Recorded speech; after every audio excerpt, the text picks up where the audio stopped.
Vocês já notaram a beleza e complexidade dos animais, pássaros, peixes e se perguntaram: será tudo isso resultado de um processo evolutivo?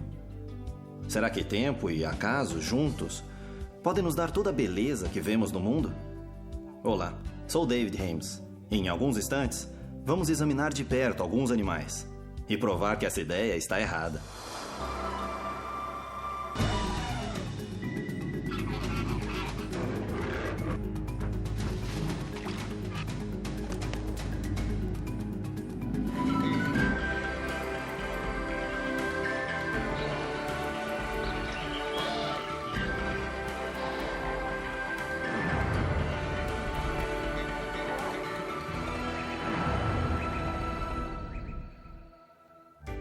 Apresento o Dr. Job Martin.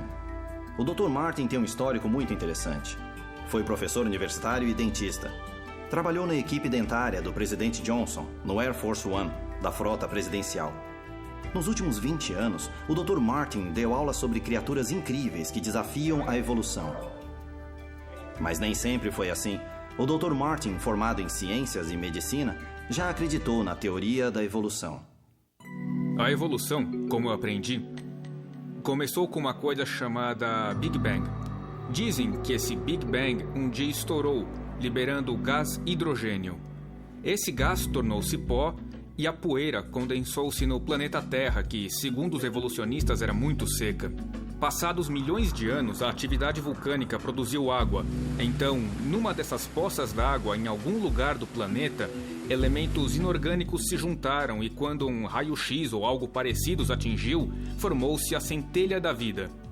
Afirmam que isso aconteceu há cerca de 3,5 bilhões de anos e que a tal centelha de vida, de algum modo, nesse espaço de tempo, transformou-se na primeira célula, o que aconteceu mais ou menos há 600 milhões de anos.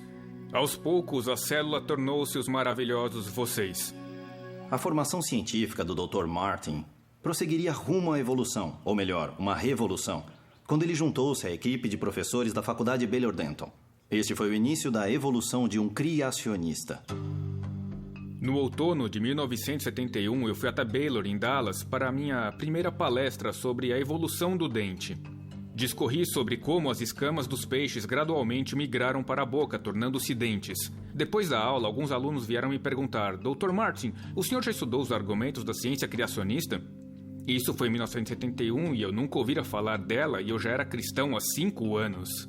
E então eu pensei comigo: onde esses meninos querem chegar? Eu não conheço o assunto. E respondi: claro, vou estudar com vocês, e como professor atrevido que eu era, eu imaginei derrubar os alunos. Bem, pediram-me para começar estudando as suposições que os evolucionistas fazem. Nos meus 8 anos de educação científica, eu jamais ouvira qualquer professor falar sobre uma suposição. Então, começamos a estudá-las e eu comecei a perceber.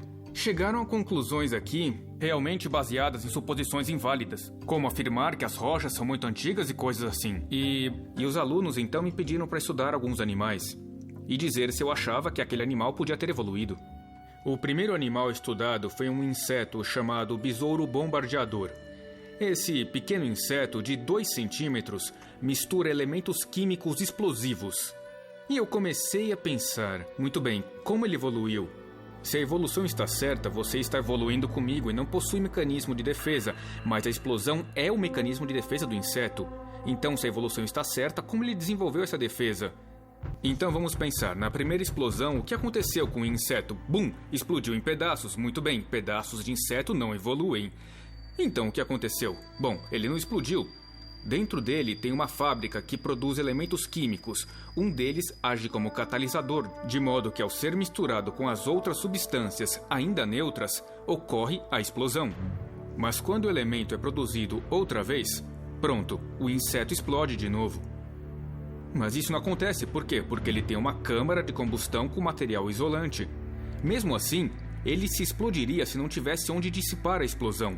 Para isso, ele possui 2 canais na cauda e é capaz de apontar os canais para cima, para os lados e para frente.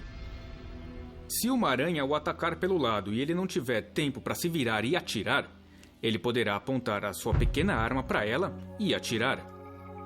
A explosão desse pequeno inseto, observada com ouvidos humanos, parece apenas um estalo. Mas filmada num laboratório em câmera lenta, ela soa brrr, centenas de pequenas explosões em sequência tão rápidas que escutamos apenas um estalo. Surge a pergunta, qual o motivo disso? Bom, era uma questão muito interessante para os cientistas estudarem. Muitos da Universidade de Cornell e de outros lugares descobriram que se fosse apenas uma explosão... Bom, digamos que o inseto vá atirar numa aranha desse lado e, bum, ele atira e ele acaba se autoejetando para longe. É como acionar uma turbina, ele é lançado longe. Mas se forem explosões em sequência, ele se segura com suas pernas. Como a evolução explicaria uma explosão sequencial? Esse pequeno inseto desafia todas as teorias de evolução. Não há como um processo lento e gradual produzir esse inseto. Não há como, nem mesmo nas mais recentes teorias evolucionistas como a do equilíbrio interrompido, onde a evolução é muito rápida, não há como explicar esse pequeno inseto. E eu comecei a perceber como esse pequeno animal poderia ter evoluído. Ele precisaria de todas as suas partes juntas ao mesmo tempo ou não existiria o animal. Eu senti um mal-estar, para ser bem sincero, e a minha esposa é testemunha de que esse mal-estar durou 5 anos. Foi uma luta de 5 anos para mudar minha maneira de pensar. Mudar de um pensamento evolucionário para entender que esse animal, essa criatura, esse inseto, que seja, foi criado em sua forma final como existe hoje, pois isso ia contra tudo que eu havia aprendido. Vocês sabiam que o animal mais forte do mundo é o besouro? Na verdade, um besouro rinoceronte é capaz de carregar 850 vezes o seu próprio peso nas costas. É como se eu carregasse mais ou menos umas 60 toneladas. Acho que não consigo. Mas vamos ver o animal mais alto do mundo. A girafa mede cerca de 5,5 metros. Para enviar o sangue por aquele longo pescoço, contra a gravidade, a girafa dispõe de uma poderosa bomba, seu coração. O coração da girafa chega a medir 76 centímetros. Uma poderosa bomba. Tudo vai bem na vida da girafa até que essa criatura de 5,5 metros decide que precisa beber água. Então ela abaixa a cabeça para alcançar a água e daí temos um problema. Em vez de bombear contra a gravidade, seu coração agora bombeia a favor. E então o coração, ele se contrai e o sangue é projetado com força pelo pescoço abaixo, atinge o cérebro e estoura os miolos. E acabou o cérebro da girafa, entendeu? Ela está morrendo e pode estar pensando, eu preciso evoluir para resolver o meu problema. Quando eu me abaixo para beber água, eu estouro os miolos. E sabemos que animais mortos não evoluem. Mas seu cérebro não estoura. Porque quando ela abaixa sua cabeça, existem pequenas válvulas que se fecham ao longo da artéria do pescoço. Mas a pressão sanguínea no segmento após a última válvula ainda seria suficiente para estourar as arteriolas de seu cérebro, mas o sangue não entra no cérebro. O último segmento, que fica sob o cérebro, age como uma esponja. E essa esponja expande suavemente, permitindo ao animal beber água sem danificar o cérebro. E então aparece uma zebra correndo ao seu lado, mas a girafa ignora. Mas depois vem um leão. Opa, esse bicho quer me comer. É melhor eu dar o fora. A propósito, como ela sabe a diferença? Evolucionistas não nos explicam isso, mas o fato é que o leão chega, vai comer a girafa, e então ela se levanta, corre uns 5 passos e desmaia, com pouco oxigênio em seu cérebro. O leão aproveita a girafa desmaiada e a devora. E aí a girafa pensa, preciso evoluir aqui. Eu desmaio quando me levanto muito depressa. Mas obviamente ela não desmaia. Por quê? Porque Deus a criou. Quando ela levanta a cabeça, as válvulas da artéria do pescoço se abrem. A esponja sob o cérebro esvazia suavemente o sangue oxigenado para dentro do cérebro. Há também válvulas que se fecham nas veias que descem pelo pescoço. Quando a girafa começa a correr, tudo está bem. A pressão do sangue está normal. Bom, como isso evoluiu? Ela precisa de todas essas partes juntas ao mesmo tempo de uma vez ou estará morta. Então, a girafa é mais um exemplo de projeto. Ela precisa de um projetista que a construa do jeito que ela é. A girafa mais alta do mundo chamava-se George. Morava no zoológico Chester, na Inglaterra. George tinha 6 metros, até a ponta dos chifres, que aliás chamam-se cornos. Há outro fato interessante sobre as girafas. Elas não possuem cordas vocais. Existe um pássaro muito comum, mas que após um olhar mais atento, parece inacreditável. O pica-pau é um pássaro muito especial. O bico de um pica-pau tem uma força incomum. É mais forte que o bico de outras aves. Ele tem patas especiais. Geralmente, aves têm 3 dedos para frente e 1 para trás. O pica-pau tem 2 para frente e 2 para trás. Por isso, ele pode subir o tronco vertical das árvores, dar a volta nele, ir a qualquer direção, para cima, para baixo e para os lados. Ele possui penas especiais na cauda, diferentes da cauda de outros pássaros. São mais resistentes, esponjosas, são muito fortes e duras, porque ele usa essas penas como uma terceira perna. Assim, ele se agarra ao tronco, abre as penas da cauda e martela a árvore com a cabeça. Vocês imaginam que o Sr. Pica-Pau volta para casa à noite queixando-se à esposa. Ai, que dor de cabeça, martelei aquela árvore o dia inteiro. Nada disso. Por quê? Porque Deus lhe deu um equipamento especial. Por exemplo, entre o bico e o crânio há uma peça de cartilagem que age como um amortecedor. Seu crânio possui o osso mais espesso em relação ao peso corporal entre as criaturas. Neurocirurgiões estudam o cérebro do pica-pau para saber como é sua construção, para ajudar as pessoas que, devido a traumas, precisam passar por cirurgias no cérebro. Por isso, os médicos estudam o pica-pau. O pica-pau, com seu crânio forte e a cartilagem protetora, bico potente, as penas da cauda e suas patas, está pronto para tudo menos uma coisa. Depois de cavar um buraco, precisa extrair o inseto da árvore, pois aquilo é seu almoço. Como ele faz isso? Bom, a língua dos pássaros geralmente chega até a ponta do bico. A do pica-pau se estende por mais 25 centímetros. Por quê? Porque ele precisa cavar um buraco, achar o inseto no túnel dentro do tronco, esticar a língua por esse túnel e puxar o bicho para fora. Agora me diga, será que você pode esticar a língua a ponto de caçar um inseto dentro do tronco? Claro que não. Como o pica-pau consegue? Deus criou o pica-pau e colocou pequenas farpas na ponta de sua língua. Assim, ele consegue espetar o inseto e não o deixa escapar. E se isso não bastar, ele tem uma glândula na língua que produz exatamente a cola necessária para grudar no inseto, sem grudar a língua no bico. Assim, ele puxa o inseto para dentro da boca, o que seria um problema se a evolução fosse verdade. Digamos que em centenas de milhares de anos, o pica-pau conseguisse todo esse equipamento e então colasse o inseto na língua e engolisse o almoço. O que aconteceria com a língua? Ele a engoliria e morreria sufocado, né? Mas isso não acontece. Por quê? Porque, ao trazer o inseto para a boca, uma outra glândula produz um solvente que desmancha a cola. Ele dissolve a cola, solta e engole o inseto. Deus o fez assim. Pica-paus, ao bicar, abrem os olhos entre cada bicada. Eles focalizam o ponto, apontam o bico, fecham os olhos e golpeiam a árvore. Você pode ouvir um brrr, brrr. Toda vez, em cada sequência entre cada bicada, ele abre os olhos, focaliza, aponta o bico e atinge o tronco. Por quê? Pensava-se que era para evitar lascas de madeira, mas os cientistas mediram a força do impacto da cabeça do pica-pau contra a árvore, e essa força é tão grande que se ele não fechasse os olhos, eles saltariam das órbitas. Por acaso alguém já viu um pica-pau cego?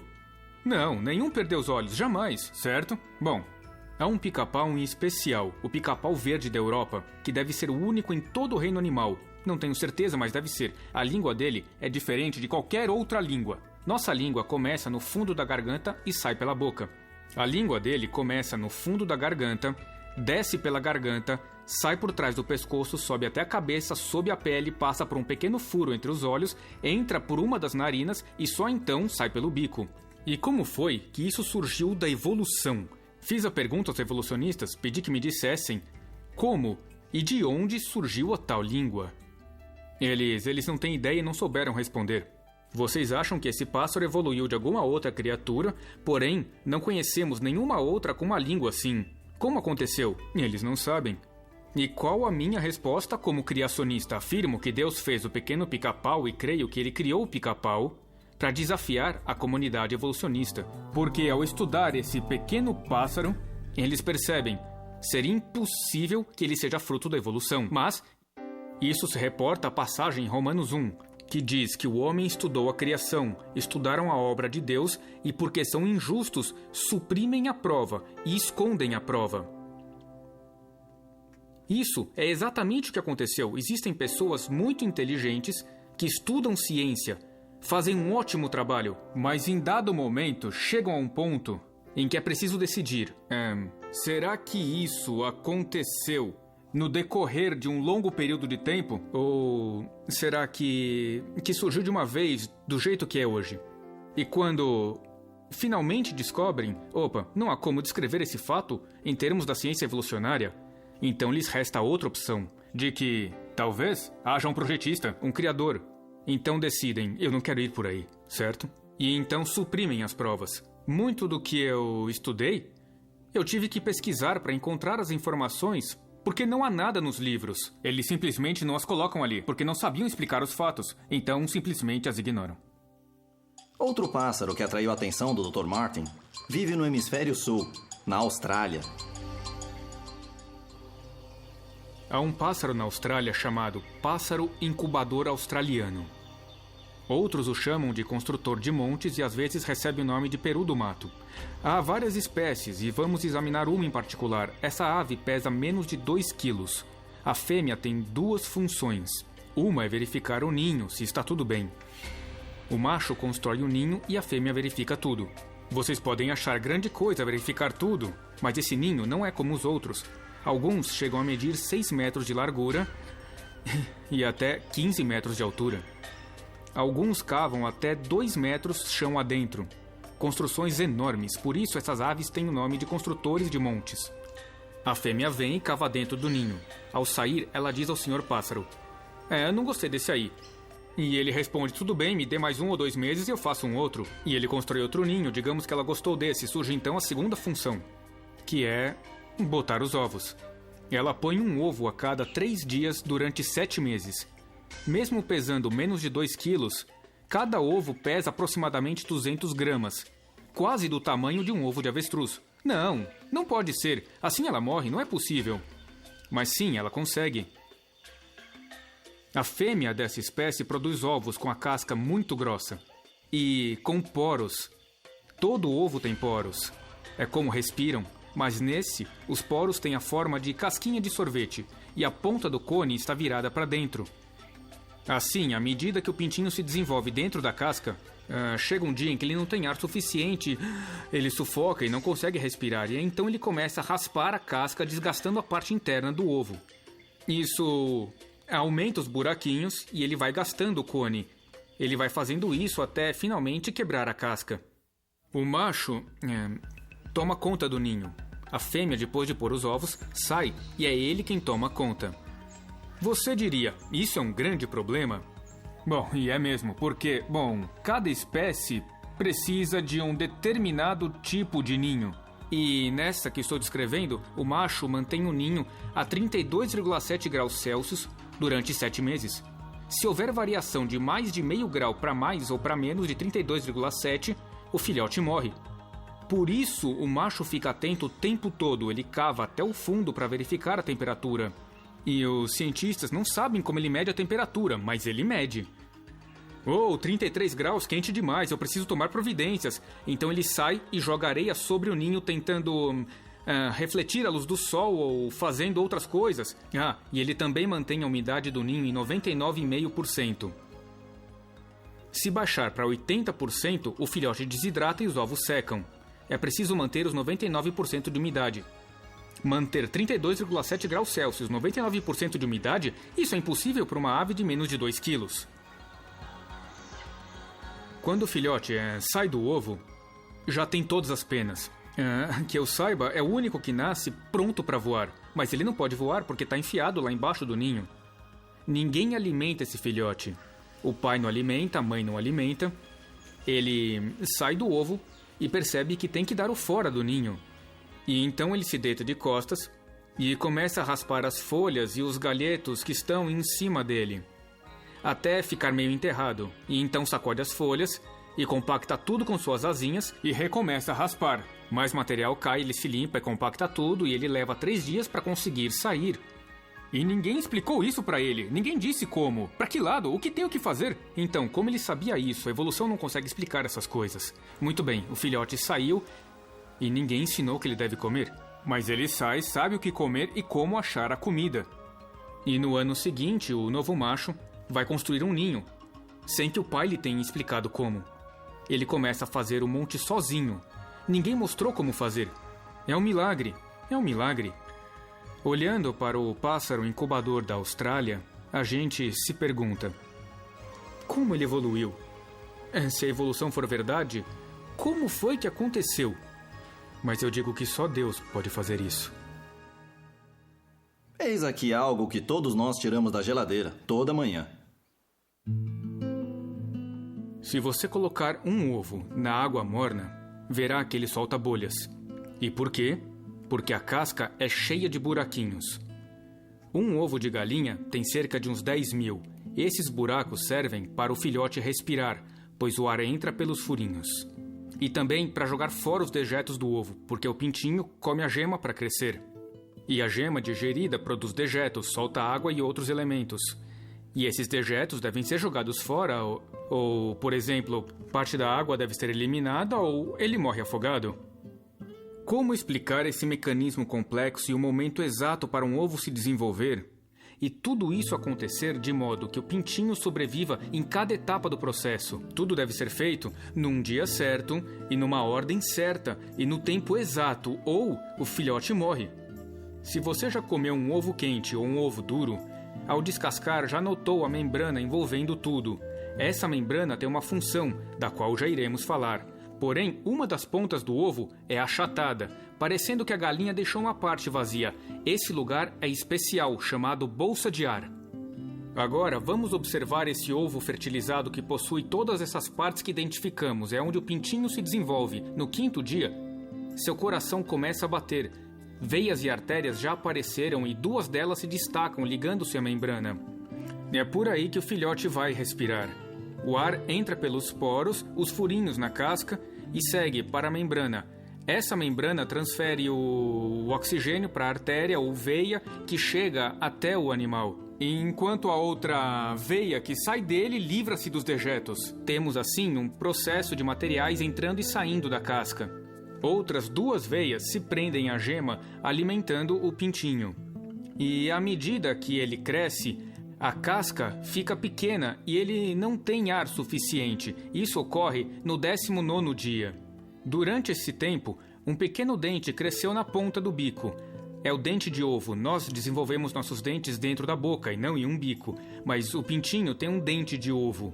E no 19º dia, ele irá usá-lo para fazer um furinho na parte chata do ovo, onde está o ar. Por isso chama-se bolsa de ar. Assim, ele tem mais 6 horas para respirar. Quando nós mergulhamos no fundo da piscina ficando sem ar, nadamos para cima para respirar. Geralmente ficamos ali algum tempo dando uma boa respirada. Não o pintinho, porque se ele entrar na bolsa de ar, ele vai ficar sem ar. E por isso dá bicadas no 19º dia, nem um dia antes, nem um dia depois, ou estará morto, mas é no 19º dia que ele alcança a bolsa e tem mais 6 horas de ar. Ele vai ficar ali parado respirando, ou vai pensar, tenho que fazer alguma coisa com esse ar? E é claro que ele faz. Preciso fazer um furinho e, valendo-se das 6 horas de ar, ele faz um furo na casca. E assim, ele respira do 19º dia até o 21º pelo pequeno furo na casca. No 21º dia é quando ele quebra a casca para sair. Nesse meio tempo, os sistemas que ligam a membrana e os sistemas ligados à gema, todas aquelas veiazinhas começam a soltar-se. Quando o pintinho sai da casca, às vezes uma dessas veias se enrosca nele.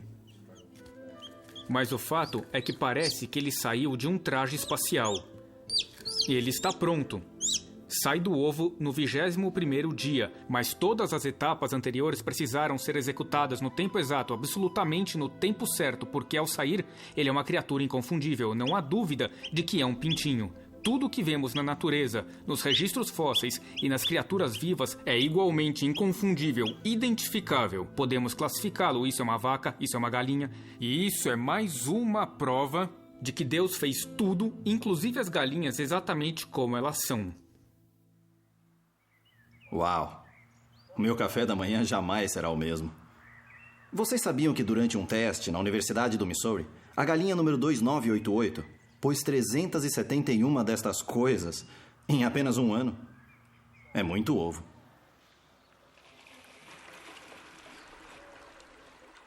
Existem animais que respiram ar, mas ficam mais à vontade dentro da água. O castor, por exemplo.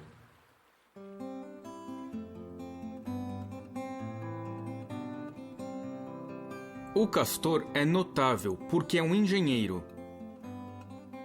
Ele constrói seu dique como se fosse um engenheiro.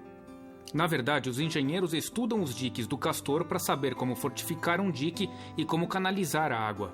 É como se o castor soubesse tudo a respeito e os engenheiros fossem para a faculdade aprender com o castor. Exatamente como os cirurgiões estudam o cérebro do pica-pau, é o modo de Deus nos mostrar exemplos de sua criação e de como fazer as coisas direito. Mas o castor constrói sua casa geralmente com 2 entradas por baixo d'água.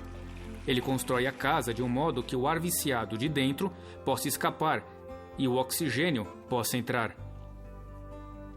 Mas o dique é construído de um modo que o castor continue seco lá dentro e para que seus filhotes ao nascer tenham um lugar seco e limpo para ficar. O castor estoca alimento no fundo da correnteza do rio e por isso ele deve mergulhar com frequência. O inverno é rigoroso no lugar onde vivem os castores. Será que Deus cuidou disso? Sim, claro que sim. O castor mergulha. Ele possui um tipo de pálpebra transparente, óculos para a água. E ele pode ver através dessas pálpebras embaixo d'água. Desse modo, seus olhos permanecem livres da sujeira da água. O castor possui abas nasais que impedem que a água entre por seu focinho, a mesma coisa nas orelhas protegendo os ouvidos. Outra característica, minha preferida, são abas com pelos localizadas na boca que protegem a garganta e os molares, aqueles dentes grandes do fundo. Mas os dentes da frente não devem ser sensíveis, porque são os dentes que ele usa para mastigar e cortar árvores. Esses dentes se desgastam, mas não param de crescer.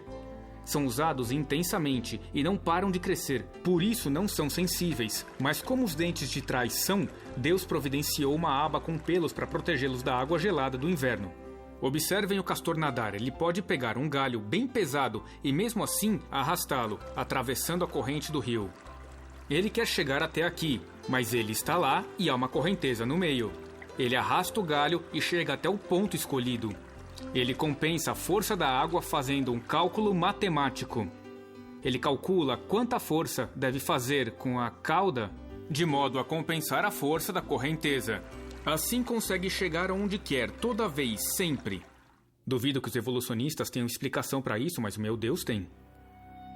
Outro animal, o ornitorrinco ou plátipo, é um animal fascinante. É semelhante ao castor porque passa muito tempo na água, tem pés palmípedes e põe ovos, muito esquisito para um mamífero. O impressionante nele é o seu modo de procurar comida. O plátipo se alimenta de pequenos camarões que encontra sob a água. Mas ao nadar, diferente do castor que tem pálpebras transparentes, o plátipo fecha os olhos. As abas nasais fecham seu focinho de modo que ele nada sem ver ou cheirar. E como ele acha o camarão?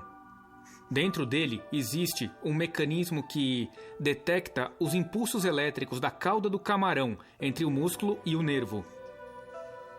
Quando o nervo manda um impulso para o músculo, há um pequeno impulso elétrico que o plátipo consegue captar e que o conduz até o seu alimento. Já fizeram experimentos dentro de um tanque com um camarão morto, ligado a pilhas. O plátipo chega até a pilha de lanterna, porque lá existe uma corrente elétrica, e ele encontra o alimento lendo correntes elétricas, impulsos elétricos bem fraquinhos. E é um milagre, um completo milagre. Não sei quanto a vocês, mas eu não sou fã das aranhas. E pensando bem, como essa criatura tão assustadora pode ser incrível?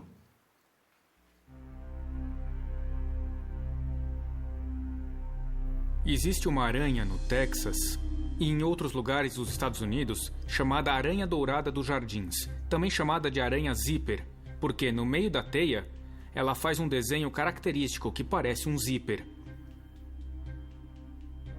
Trata-se de uma aranha notável, temos uma criação delas, quer dizer, elas vivem no nosso jardim e nós as observamos, alimentando-as com gafanhotos e grilos. E essas aranhas constroem 7 tipos de teias. Uma dentre os tipos de teia não é grudenta, e é nesta que elas correm para pegar insetos. Há outro tipo de teia, que é grudenta, que prende insetos. Essas teias não são pequenas. A aranha de jardim, uma fêmea adulta, pode fazer uma teia de 60 centímetros.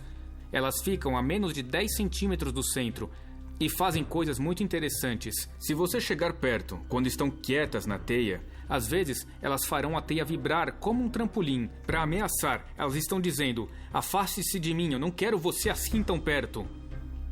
Então, quando o inseto se prende, elas correm até ele e enrolam camadas de teia, rodando o inseto, envolvendo-o completamente, não só com fios finos. Isso é fascinante. Elas podem controlar isso, elas sabem, preciso de uma teia fina para essa tarefa, ou um cordão mais forte para outra, ou uma teia colante para aquele outro trabalho. Elas sabem o que fazer. Algumas, logo ao nascer, ainda filhotes, na verdade, a fêmea põe de 30 a 55 ovos em uma bolsa. Outro fato interessante, ela constrói essa bolsa de ovos com um tipo diferente de teia. Ela tece a pequena bolsa e a envolve com uma teia sedosa. E termina tudo com um pequeno fio de cor marrom. Portanto, ela tem cores diferentes de teia. E ela enche a bolsa com ovos, mas não por cima, e sim pelo fundo. Ela vai à parte de baixo e enfia os ovos para cima. E aí, cada um dos ovos é pulverizado com um pó fino, que ela mesma produz dentro dela, de modo que não grudem uns nos outros. Depois de empurrar todos os ovos para dentro, ela fecha o fundo. Às vezes, ela faz a bolsa no outono. Hoje mesmo eu vi uma dessas no jardim de casa, e sei que as pequenas aranhas nascerão na primavera. Por isso a bolsa fica ali durante o inverno. Às vezes, ao nascer, as aranhas resolvem: eu quero ir para Acapulco. Eu não sei o que elas pensam, mas o fato é... E elas tecem umas fitas de teia e esperam o vento passar. Quando ele sopra, elas abrem as teias e o vento as leva. Elas já foram vistas a 4.500 metros de altura. Já foram monitoradas por 2.500 quilômetros de voo. Isso é fascinante. Como uma aranha pode decidir: hoje eu vou viajar, vou lançar minha teia porque eu quero ir para outro lugar. E é assim que elas se espalham. Outra coisa interessante.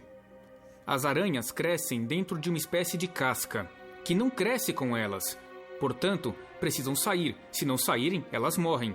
E como elas saem? Bom, dentro delas existe um dispositivo que produz exatamente o solvente que elas precisam. É o líquido exuvial. Num certo dia, as aranhas espirram esse fluido num certo ponto da casca e tem que ser o lugar certo. O fluido dissolve a casca formando o alçapão. Elas abrem o alçapão, se espremem para fora e já começam a fabricar outra. Esse processo se repete várias vezes durante seu crescimento. Espere um pouco, vocês dirão. Se a evolução existe, como a aranha poderia desenvolver a capacidade de produzir esse fluido para dissolver a própria casca?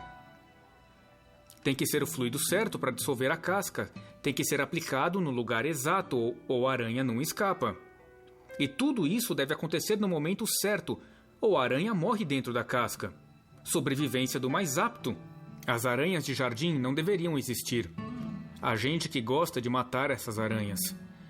Mas eu acho que elas devem viver. Elas comem insetos nocivos e outras coisas. São bonitas e interessantes de olhar. Assim Deus fez essas criaturas e a sua criação, para que sejam estudadas, com cuidado, pois admirando e aprendendo com sua criação, agradeceremos ao Criador e daremos glória por sua criação, e é assim que devemos estudar as obras de Deus.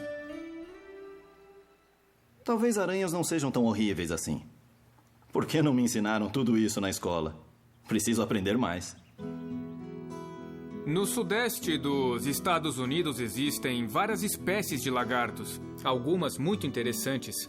Uma dessas espécies, a lagartixa, por exemplo, tem uma característica muito especial: as patas.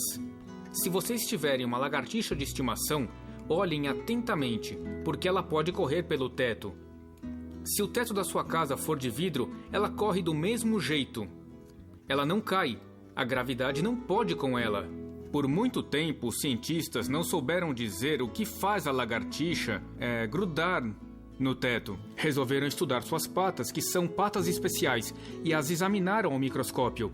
e descobriram que nas patas existem pelos, pequenos tufos de pelos. Mas pensaram, isso não é o suficiente, era uma ampliação de 2.000 vezes. Isso não é o suficiente, existe algo mais aqui. Usaram então microscópios eletrônicos para ver os pelos. E foram aumentando cada vez mais, e chegaram a 35.000 ampliações e de repente viram a resposta. Cada pelinho é recoberto de mini ventosas. Mas é preciso uma lente que aumente 35.000 vezes só para ver as ventosas. As ventosas são tão poderosas que, se a pata não fosse especialmente criada, a pata da lagartixa ficaria grudada no teto e ficaria presa sem se mover. E é por isso que a pata da lagartixa é feita de tal modo que ela usa outras partes da pata para se desgrudar.